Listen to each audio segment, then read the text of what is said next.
বিয়ের মঞ্চে পাত্রীর মুখের কাছে রসগোল্লা ধরেছিলেন, অপেক্ষা করছিলেন নববধূ সেই মিষ্টিতে কামড় দেবেন, কিন্তু তরুণী তা করলেন না।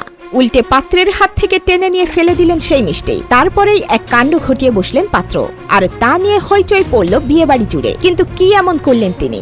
সেই ঘটনার একটি ভিডিও ইতিমধ্যে প্রকাশ্যে এসেছে, ভাইরাল হয়েছে ভিডিওটি। ঘটনাটি কবে এবং কোথায় ঘটেছে তা ওই ভিডিও থেকে স্পষ্ট নয়।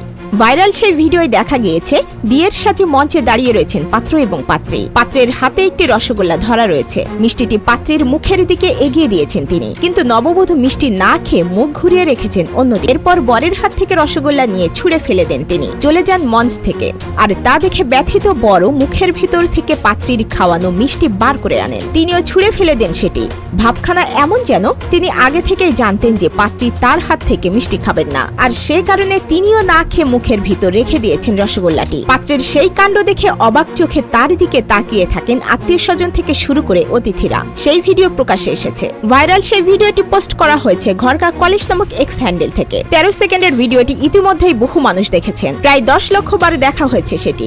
লাইক এবং কমেন্টের বন্যা বয়ে গিয়েছে। ভিডিওটি দেখে নেটাগরিকদের একাংশ যেমন মজার মন্তব্য করেছেন, তেমনি অনেকে আবার পাত্র পাত্রীর আচরণ নিয়ে ক্ষোভ প্রকাশ করেছেন। এক নেটাগরিক ভিডিও দেখার পর লিখেছেন, আমার পাত্র বা পাত্রীর জন্য খারাপ লাগছে না, খারাপ লাগছে রসগোল্লাগুলোর জন্য।